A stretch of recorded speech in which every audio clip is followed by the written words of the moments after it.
Let's get it. Let's get it. Let's get it. Let's get it. All right. So first off, hey, what's your name and where are you from? I'm Trey, and I'm from Maryland. All right, Maryland. Trey. Nice to meet you. I'm Chase, man. Nice to meet you too. So, brother, like when people come to see me as a psychologist, it's usually in three realms. One is what I call like low mood, like they're just not enjoying life, a little depressed usually. Another is anxious or like stressed or worried about something all the time. And the third one is loneliness. Now, my question to you is, have you ever had to deal with any of those three or never really had to deal with any of those three at all? Some people never deal with any of them. I'll say fuck yeah. Hell yeah. Does one stand out to you more or all of them?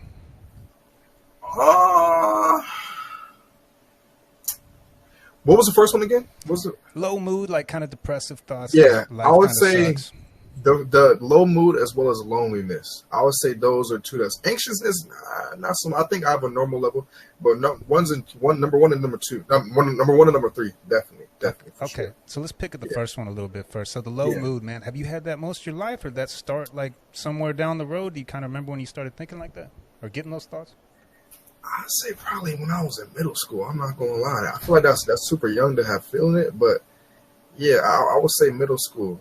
You know what I'm saying? Any ideas why? Can you pinpoint anything that happened? You don't have to go too detailed, but just like yeah. Let me see. What was I doing in middle school? I feel like because it's weird. It's weird. You know what? No, I'll actually say high school, not middle school. Because now I think about it was high school. It's hard to remember. It's been a minute. But I feel like up until high school, I didn't really have like much like relationships and shit. And I feel like once I started like getting into relationships, started caring about that shit, I started getting self-conscious. And I feel like that kind of like helped to start it. Not saying that's the reason, but like just like something that's like, you know, I don't know. But also I will say, it's a thing about your image, how other people see you and convey you. And like recently or a couple years back, I started just saying, fuck it. And I don't really feel that much more. And I feel like in general, I have a much better like mood and outlook on life. But I think a huge part of it, I think this for a lot of people, is definitely like how others perceive you and your perception, you know? Sounds like when you were younger, it bothered you a bit more. And then you take on this mindset of, you know, fuck it. Just, I can't do that much. Exactly. How did you come to that conclusion? How did you decide to kind of take that on? Well, I think at a certain moment, I realized like even the most famous people, the people you look up to, those are usually the most self-conscious people. Yeah.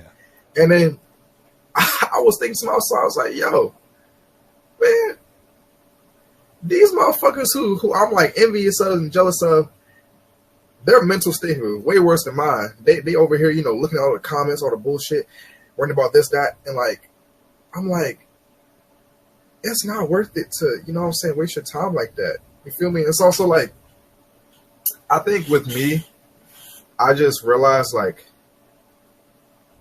I don't know, I feel like I'm the type of person like I can like really fix my mental if I really, really want to. And I literally just like took the time, I was like, bro, stop. I know it sounds like bullshit, but I literally just told myself like, stop. And you know, I like now like I have like my ups and downs, but like overall I'm just like chilling, like, you know what I'm saying? Like I feel like I definitely have this thing where like I get like super depressive states like randomly. That's been like happening since like, I don't know, I guess like high school, whenever the fuck it started. But other than that, like I'm chilling, you know, I'm just chilling. I don't really, even if like I have a super embarrassing moment or some shit in a full crowd of people, I'll be embarrassed, but then I'll be like, in my head, I just disassociate, you know, like I just think like, okay, fuck, let me just, and I view myself in kind of like third person. It's really weird how I'm explaining it, but like I'm like, okay, if I'm in this state, I like kind of like, wow, like what the fuck? I'll be as if I'm one of the people who's laughing at myself in that embarrassing moment until after, and I reflect on it. But it's like I don't know. I just got like my mom got weird ways of coping with shit. Dude, you know? I thought you described that beautifully, man. So basically what you're saying is like you got this kind of ability to recenter yourself. Even if you pulling yourself out of your head and laughing at yourself, it works. So that it's working for you. So that's cool. I love the details. Yeah. That was good, man. Locked in.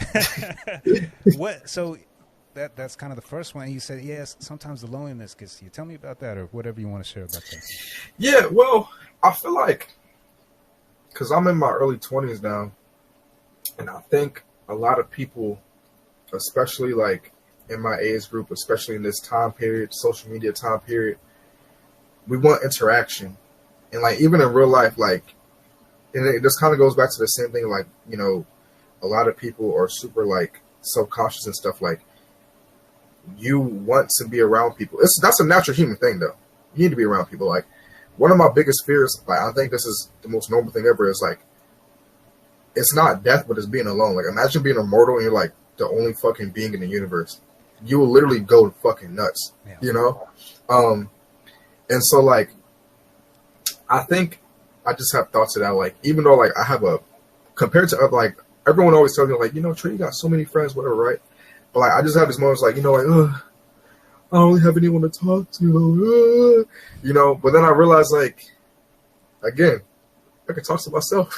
Like, it sounds crazy, but like, I remember when I would be in high school walking to the bus, I would literally talk to myself. Like, I would talk out loud to myself, like I was fucking crazy.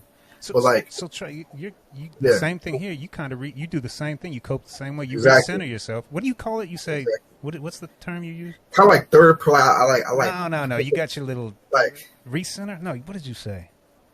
You said it earlier, man. I'm doing you a disservice. That's terrible. Yeah, I guess like like to cope with like disassociate. No, not that. It was more like it was real subtle. It wasn't anything psychological. No, well, don't worry about it, man. We'll figure it out. Okay, yeah.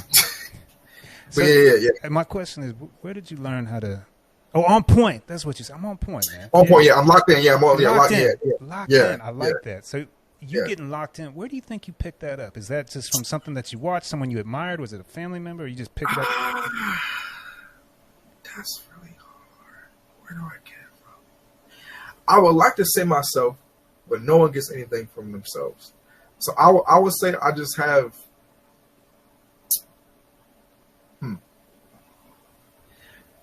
I'm on the spot, so it's hard to think. But I'll give a couple possible answers to it.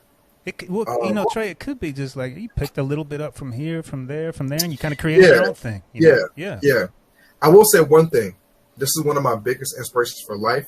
This person, and he's like one of my like biggest inspirations for how I am today. Besides, because I have two cousins, one on my mom's side, one on my dad's side, who like are really like me and my personality and the way I am. Yeah. They're definitely a part of it. But there was this YouTuber or like entertainer. He played a lot of video games. He was really big into Nintendo. His name was Etika, and I used to watch this dude fucking religiously. Like, I literally like. I remember the first time I ever seen his channel was in 7th grade. I'm about to turn 23 now, but I watched this nigga literally every single day, all his streams, all that shit. And basically, he just had such a crazy great personality, bro. Like this, I've never found someone who like I was like, wow, this is like the coolest person ever. And like, I think growing up, because I literally watched him like all the way up, and like he ended up like, you know, committing suicide. But like, it's crazy because I actually graduated high school that same year, and I was going to school in New York, and he was from New York, and I was like, oh my god, when I go to college, I'm gonna meet this nigga. But that summer, you know, he passed away, which really sucked. But like, a great way to describe his personality is just like he, besides like not knowing, you know, what he was going through, he always made it a case to be nice to every single fucking person he's seen. And he was just like, he always found the good in shit. You know what I'm saying? And so I think I kind of made a persona within myself whenever I was in my most depressive states to kind of turn into a mixture of both me and him. And that's kind of like my inner superhero mind. You know what I'm saying? And I feel like that, shout out to him. Shout out to Etika, Desmond. Rest in peace. But he's definitely like, I would say like one of my biggest inspirations for why I am the way I am and how I can maybe do all this shit. It's a huge impact on you just for treating people well and with respect. Is that it? Yeah. Yeah, because he got pretty fucking famous, and like there has not been a single bad story I've seen about like everyone like. Yeah, just super dope. I love people like that. Like, if I were to ever get famous, I would literally try everyone to say. You know what I'm saying? For sure. Yeah. Trey, brother, I appreciate you participating in this little Of course, event, man. It was, dude, it course. was a pleasure.